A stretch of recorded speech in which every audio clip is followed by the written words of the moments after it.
Welcome, everybody, to another Real Hunting podcast. I don't know what number this is. We haven't actually been I don't keeping even track. think we're going to count anymore. That's okay. We're getting to that point. That's good. But as you can see, we have an empty chair here.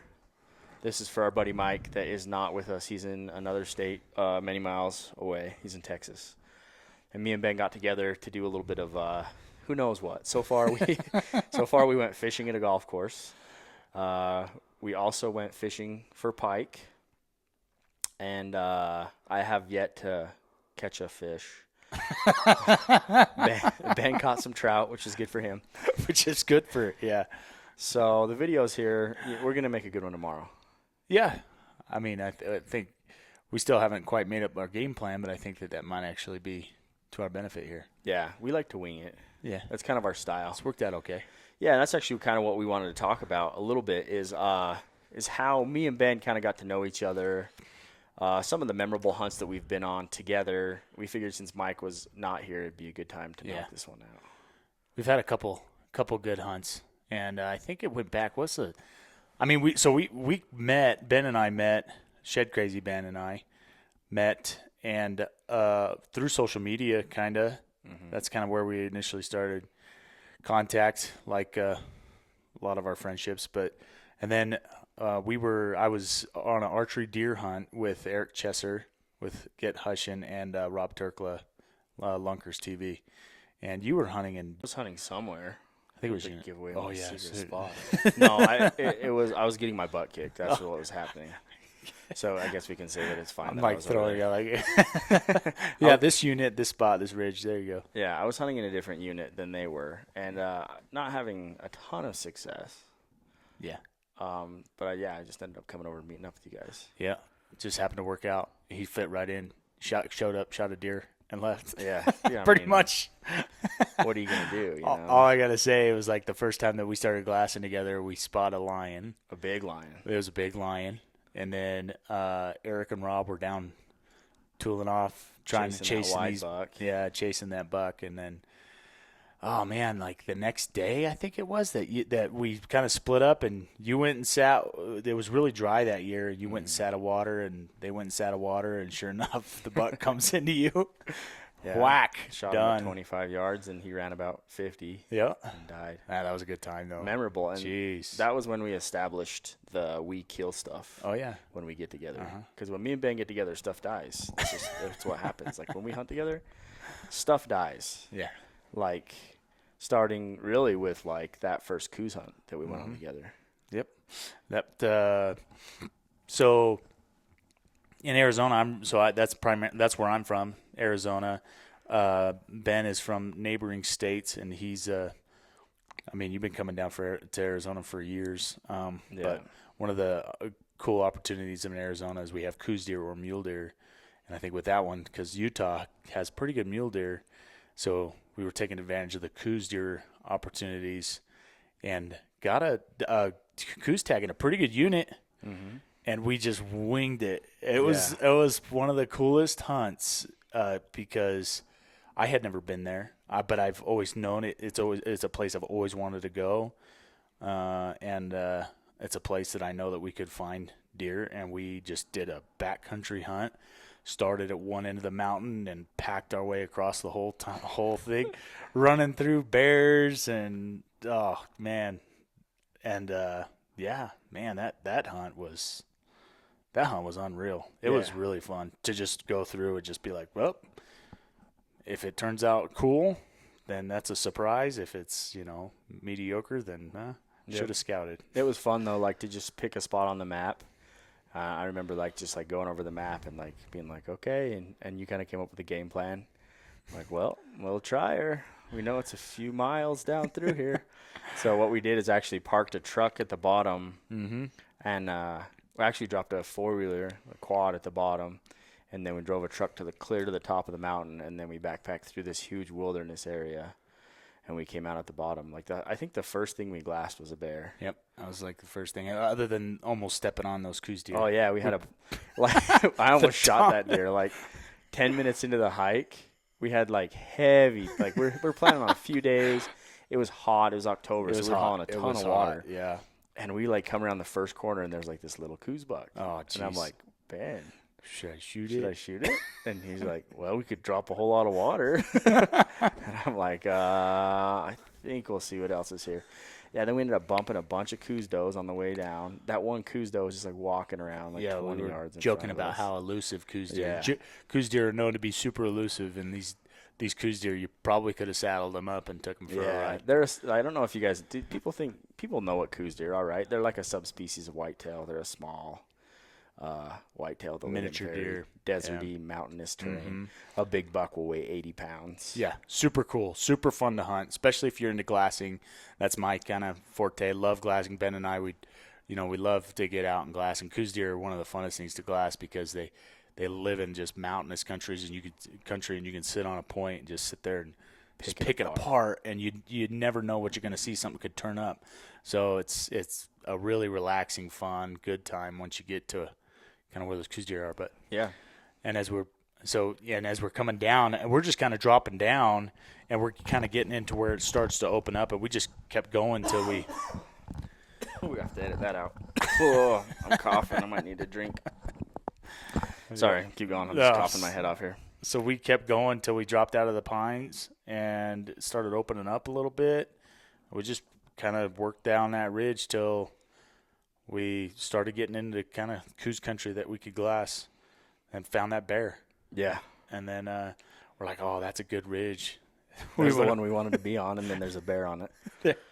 Yeah, word over there. There's bear crap everywhere. Dude, I've never seen bears. That was unreal. I've never seen that much bear crap. And we were going to camp on that ridge until we saw the bear crap. And it's not like, oh, hey, look, a little bear crap, and then a while later, oh, look, a little more. It was like you couldn't go 20 feet without stepping in a fresh pile of bear crap. And where that bear had laid under that tree and wallowed it out, there was like a 2-foot wall of bear crap. It had just laid there, embedded there. It's crazy. And we're sitting there going, man, I don't know if we want to set up our camp here. That unit has an over-the-counter bear hunt, but I think that the quota fills so fast that, there's just that many bears. They're everywhere. But that ridge particularly, we're a little nervous. Yeah. And I'm not typically worried about black bears. Maybe I am a little bit, but like we were nervous enough to go, this looks like his bedroom. Actually, this whole ridge looks like a bedroom. Yeah. So we bumped over to another ridge for that reason, to avoid the bears. We found a little short thumb ridge that didn't drop off into the canyon, and they weren't using it to travel. So you remember that buck that we spotted down in the bottom? Oh yeah. That buck haunts me. Well, that's the thing is, like, Ben never lets me take naps when I'm hunting deer. I'm someone who enjoys, right. like, I enjoy a good nap. I live and breathe for a good nap, right? Man. We've been glassing. He's like, you can nap when you glass up a buck. Whatever, dude. So I'm, like, grinding it out. This is how you grind. I don't know if you guys can see on the video. This is how I glass. Just grind it out. This is how on the tripod all day. Anyway, and I started to get a little dozy, and I noticed Ben was, like, over the edge over here, and I'm like, well, I could probably kick back. I lay back, and I doze for a second, and he's like, dude, big buck, big buck. So I go running over there, and he's like, I got on my gun and everything because we could see the opening where it was, and I got dialed and everything. We were waiting for this deer to come out. And I got one look at him, and, dude, he was big. He was stacked. Big, wide, heavy buck with some good tine length and possibly an extra. Yep. And it was like one of those deer that you're like, oh, we need to kill that deer. It was jaw drop. It was oh, man. And that spot, it was so thick, and we pretty much had one bottom. I'm assuming there was water down there, and those deer were just coming through. And that's what that buck did. He just came through an opening, went to wherever he went, and turned around and walked through that same opening, and you had like split seconds. And in that amount of time, that buck has managed to haunt my dreams, because I don't know exactly how big he was. We don't know exactly, but we know how big. We'll get into the buck that Ben did kill, but that buck that was there, he's definitely a buck that I've always dreamed about going back just to see if we can find again. But we need to. He's big. Yeah, he's just one of those next level type deer. And we both saw him, and we're like, man. So I stayed on the gun for like an hour, just trying to watch that opening, fully dialed and ready to shoot if he came through again. And we never did get eyes on him again. So we slept that night on the thumb ridge, and just walked till we ran out of quit seeing bear poop. Yep. And we slept good. Didn't have any problems or anything. No. And that's good. It's awesome, actually. Yeah, we had a sweet camp. Yeah, had a good camp. we woke up the next day and went down the ridge, and like right off the bat, we glassed up a couple bucks. You did. You were like, oh, I got some bucks. And I'm like, oh, that's a good buck. And little did I know, he was a lot better than I thought, especially when we first laid eyes on him. But one thing about Coues deer, for those of you that have never hunted them, I mean, honestly, glass and bucks, Coues bucks, I seem to find more Coues deer in the middle of the day, like 10 to 2 o'clock or whatnot. Yeah. And that's about prime time, nap time. Really, usually. So that's when I want to be sleeping. Coues deer is an all-day glass. And so when Ben glassed up these bucks, like first light, we kind of were just like, oh, let's see what's going to pop out like prime time. So we didn't really make a move or nothing. And in fact, at that point, it was like we weren't even sure if we wanted to make a move. Yeah, after seeing the big buck the day before. Yeah, the day before, we were like, let's try and find that big buck. And man, we glassed and glassed and glassed and just glassed our eyeballs out. And I'm sure that, maybe he would have turned up, but then we started to think about, even if he showed up, he would show up in the same opening, and the shot window would be so small that it would have, luck had to have been on our side for that one. For sure. So that's where we started to kind of roll the dice. We were about, I think, from the lower road where we dropped the truck, we were like 3 or 4 miles, so not too far. But we were packing out, I think, the next day. Yeah, we were running low on water. Yeah. It was hot, and we were going through our water quicker than we thought. And so we decided, it was time to get, fairly serious. And we moved over to this big rock pile, and we were looking into this really steep canyon. Oh, that was because there was that buck that was up in the canyon that was down in that bottom. We were like, oh, man. And we went in there trying to find him. And, then we posted up on that perch. And, that was – well, some guys down below us started shooting crazy. We watched them, the one guy shot, and then they switched places, and the other guy got on the gun, and he shot and shot. And we're like, what are they doing? They shot, 15 times and a Magnum rifle. And the dude was shooting, and you could see the guy in the glass, just looking and looking and looking. And then he's like, all right, get off the gun. It's my turn. They both just shot. They were just shooting. And I think that the one guy couldn't hit the buck because he was getting up kind of flustered, and the other guy got down. And I think they ended up killing him because they shot and went over there. Yeah. I don't know how good the buck was, but they definitely never saw the deer. Definitely unloaded a box of bullets on that. And we were glassing a lot of deer in that canyon too, and so it got to be kind of it was kind of in the middle of the day. I looked down and I'm like, there's a deer right below us. We're on this rock pile, and this deer's maybe 300-400 yards right underneath the rock pile that we're on. And it kind of got up and moved, and then probably bedded back down. Yeah, and we looked and looked, couldn't find it. Then it was 10, 15 minutes before last light. It was right at the, getting close to where the sun was starting to set. And I looked back down there, and those bucks were right there. Yep. The rangefinder said 200. 200 yards, but they were more like 400. Yeah, because I was shooting. It was pretty gnarly because I was on the top of the big cliff, and in order to shoot that deer, I had to rest on my pack and shoot straight down. And I remember with the angle I was shooting was so steep, I was worried about hitting the rocks in front of me, when I was shooting. So it was a steep angle. And so there was 2 bucks there, and I'm like, which one? I'm like, shoot the one in the back. Do not shoot the one in the front. The video's on the yeah, it's on both. We might end up sharing it to reel here down the road. But yeah, so I line up on the buck, and the 2 are feeding together, and I'm like, all right, these broads at 200 yards, fully confident. I'm like, ready? I'm like, all right, you ready? Yep. Boom! I shoot, and I hit the ground in front of its nose. And Ben's like, What are you doing? What happened? And I'm like, I don't know, man. And he's like, shoot it again. Aim at his butt. And I'm like, I'm not going to aim at its butt. I'm more willing to accept that I flinched. I don't think my gun's off. Oh, man. So I'm like, all right. So I'm like, which one is it? He's like, it's the one behind. I'm like, okay. So I put my crosshairs mid-body, probably in this deer's ribs, back a little bit from where I held the first time. But I'm like, I'm not putting it on its butt. And I'm ready. I'm like, all right, you ready? Yep. Squeeze. Boom. And it just drops. Wham! And I'm like, yeah, we smoked it. And we watched the footage back, and I just tanked it right through the neck. Right up by the jaw. Right under the jawline. And I was like, man.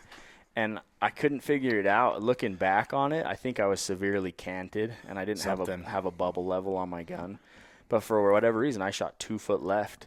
I went home and I'm like, my gun's got to be off. And my gun was just shooting Smoked lights it. out. Yeah. Just perfect. So funny angle, something like that. But it got the job done, got the deer killed that we wanted. It was the bigger of the 2 bucks. So that was a drought year, and some of the deer were affected. But this buck was the most massive Coues buck I've ever seen. Like a good mass on a Coues buck is like 4 inches is good mass for around the base. This thing had like 6-inch bases. Which unreal. Yeah. And we actually ran into Derek that killed that 132-inch buck that we taped out.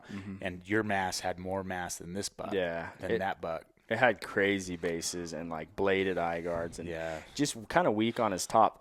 But like we walked up on him, it was crazy because we had to fight down off the cliff to get down there. And we get down there and I'm like, Ben, he's up. Yeah. And Ben comes running down the hill. We're trying to figure out what the heck we're gonna do. And we get there and it's the other buck. Yeah. He's still standing right by the dead buck. We were standing there. I thought he was sick. Yeah. It was crazy because we're just like chucking rocks and he's just sitting there looking at us. And then he'd go to feeding. He was like feeding. We had our headlamps on. Zero fear of us. He just stood there until Ben hit him with like a little pebble. Boom. And the deer finally turned and like walked away. Yeah, walked away. Never even ran. And we're like, Man, these elusive Coues deer are really hard to hunt. So we walked over there to my buck, and when I pulled his head out of the yucca, I was like, oh, dang. Yeah, I was he was super cool. And just a good deer, everything that we really wanted.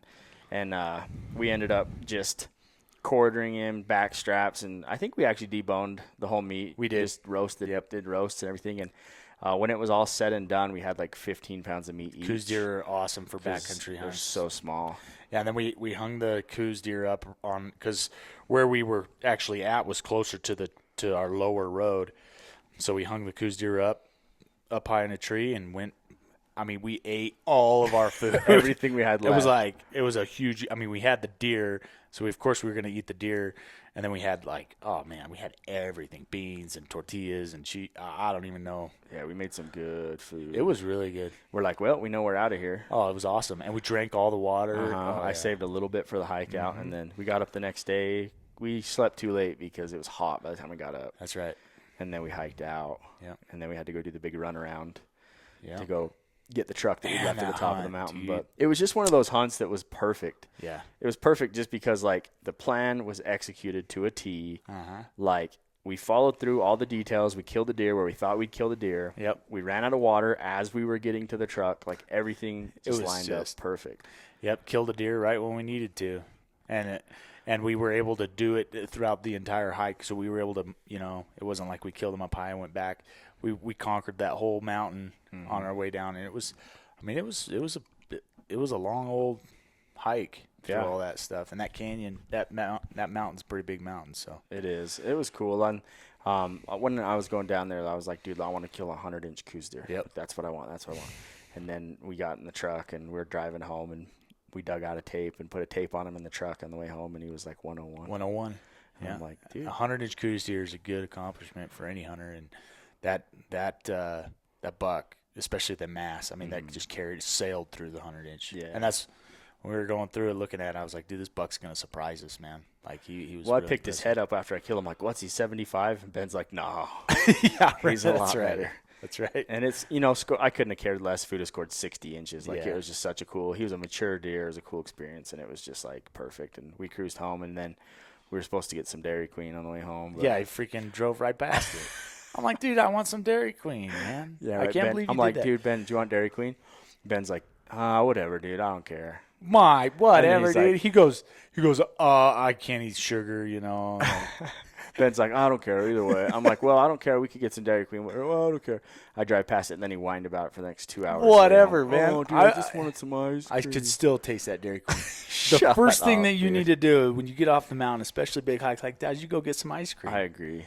It hits different. You denied me that privilege. I'm sorry, dude. After all that you put me through up on that mountain, too. It was terrible, dude. bro. All I did is feed you. I like carried snacks. I'm like, oh my god! I gave Ben all the snacks. Yeah. And I protected you from bears. Dude, you don't even. All your snacks are like flu crap. You don't even have like the goods, like the sugars and stuff, because you don't eat sugars. No, chump. It's like flu granola bars It's not and stuff. Whatever that means, dude. They're good. All right. They might come from Whole Foods, but they're good. No, but like I think that's some of our best hunts together. Like we had another good Coues hunt this year. Oh We yeah, ended up this killing Coues a buck. hunt. Oh, this one. Oh gosh, that one was it was just one of those ones that was kind of the same thing as the hunt before, and we went even further in, and the drought conditions were, worse than they've ever been, and so we had no clue where the water was. Oh gosh, man, you could just go on about this one. Yeah, it was something else. We tried to go there, and the road to the trailhead was blocked. Yep. So we ended up having to cross country hike. And we're in the low desert, and it's we're Soros. It's in the 90s, and it's freaking hot. Yeah. And it was October, so it's pretty hot then. Yeah, we ended up having to hike a mile and a half just to get to the trailhead, and then 8 miles in. Yep, so 9.5 total.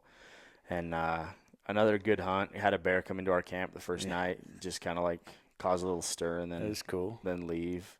I have to protect Ben from the bears. Because Ben, he calls him in the whole night long. He's like, ah. I'm like, dude, they're gonna think it's a mating call. You're gonna get some poor boar in here lonely that's trying to. He's gonna find out we're not a sow and get mad at us and eat us. Oh man. And then 2, you sleep like a rock. I sleep like a rock. Like it doesn't matter what happens, Ben's not waking up. Nope.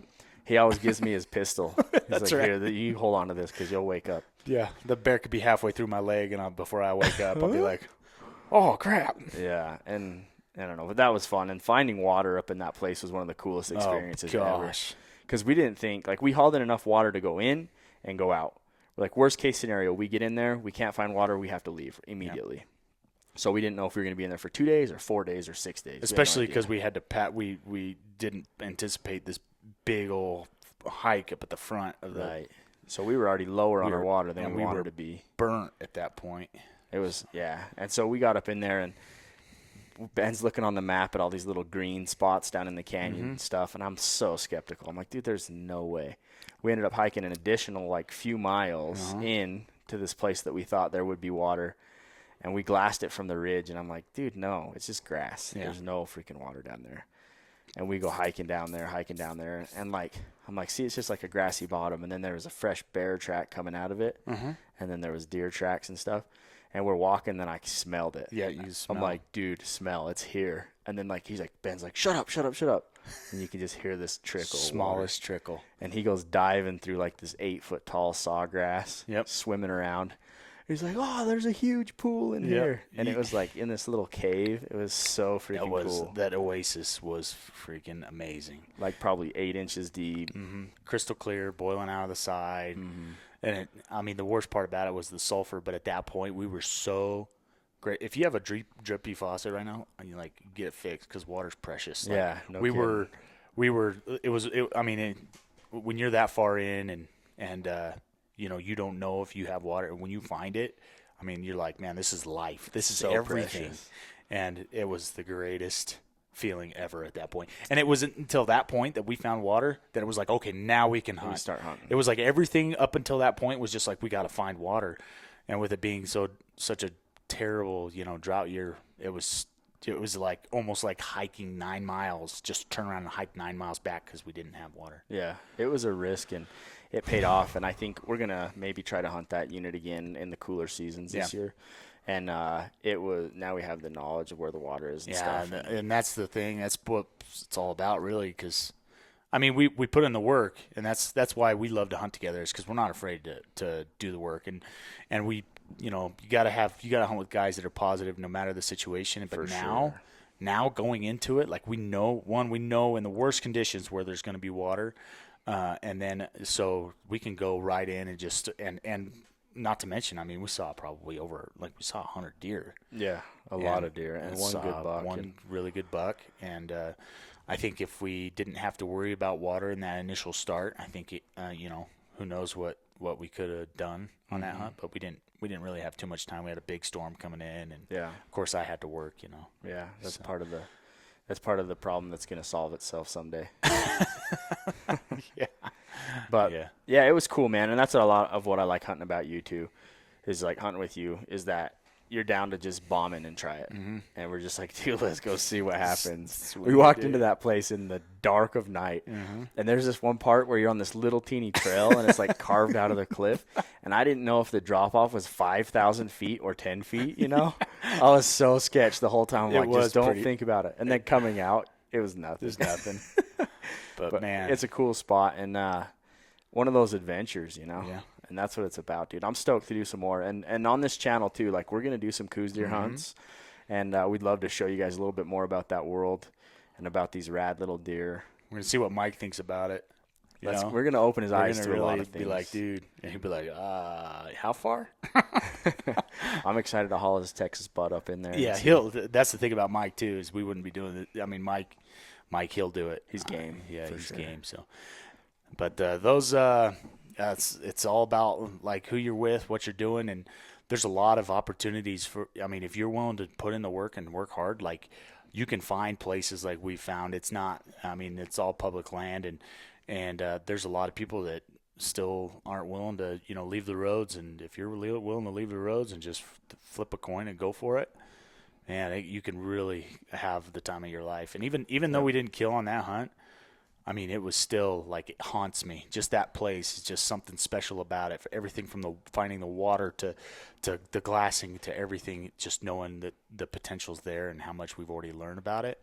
Can't wait to go back. Yeah, there's something about that desert backcountry that's just like different. Yeah. It's cool, man. It's like haunting. And it's super rugged. Oh, man. Some of the roughest terrain ever. So it was cool, and I'm stoked to go back. The draws are coming up. If you guys haven't ever applied in Arizona, it's on a lottery system like most states. There is some over-the-counter stuff here, but you just got to put in, do a little bit of research. And those Coues deer hunts present some good opportunity. Some of them are really hard to draw. Some of them are really easy. But it might take you a couple years to figure it out. But if you put in some work, you can have some great hunts on them. Oh, yeah. Yep. And then there's always Mexico. Yeah, We'll get into that one. Yeah, we'll talk about that, man. We had a heck of a trip in Mexico, but we're running down on time on Yep. this one. So I hope you guys enjoyed this one. Subscribe to the channel, Real Hunting, and follow us on some more adventures. We're going to be going some places this year. So Yep. Keep it real. thanks for listening.